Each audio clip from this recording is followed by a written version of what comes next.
In this video, we're going to time travel back to the 800s and go inside a Viking home on one of the worst nights of the year. It is New Year's Eve in Scandinavia, and a raging storm is outside. The rain is pouring down in torrents, and the wind is howling like a hungry wolf. But inside, all is warm and cozy. A fire is crackling in the hearth. The table is laden with food and ale, and the family is gathered together, enjoying the fruits of their labor from the last harvest. The mead is going around, and the family is gathered close, telling stories of battles fought and victories won. One of the warriors tells of his exploits as he fought alongside the legendary Ivar the Boneless during the Great Heathen Army's invasion of England. They fought many battles against the English kingdoms, pillaging and plundering as they went, and in one battle, Ivar the Boneless, the Viking leader, was almost killed. The warrior who told the tale was there that day, and he pulled the English lord's horse by its bridle.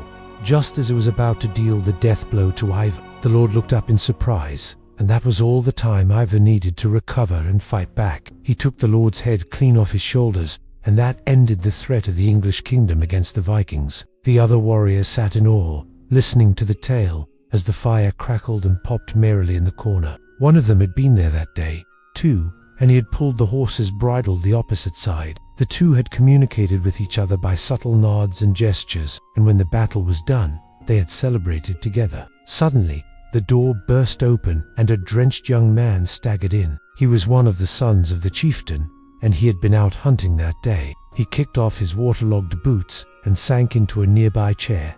His father, the chieftain, poured him a horn of mead. "You were gone longer than expected," he said, eyeing his son with suspicion. "Did you stop at the wrong mead hall again?" "No, I assure you, father," the young man replied with a grin. "I only stopped to help an old woman carry her bundles of firewood, and then I lost my way in the forest and had to find my way back through the storm."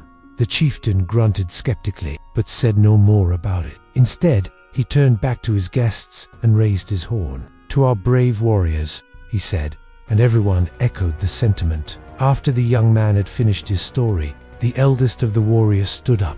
"I have a New Year's resolution," he announced. "Next year, I will not return from my winter hunt until I have a bear skin for the chieftain's son to make himself a warm cloak for the coming winter." The chieftain nodded.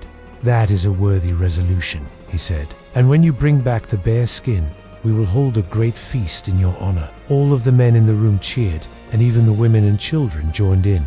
Then they all began making merry, drinking, singing, and dancing late into the night. The storm outside reached a crescendo, but inside the Viking longhouse, all was warm and inviting. No wind or rain could penetrate the thick wooden walls, and the thatched roof kept the deluge outside where it belonged. As the night wore on, the revelers began to tire, and one by one they drifted off to sleep. The fire burned low in the hearth, and the chieftain, his wife, and their young son, along with their 2 loyal hounds, slept soundly in the corner. Outside, the storm continued to rage, but inside, all was well. The family was safe and warm in their snug little home, and what more could anyone ask for on New Year's Eve? Thank you for watching. If you enjoyed this video, please hit the like button and subscribe if you want to see more of these types of historical reenactments.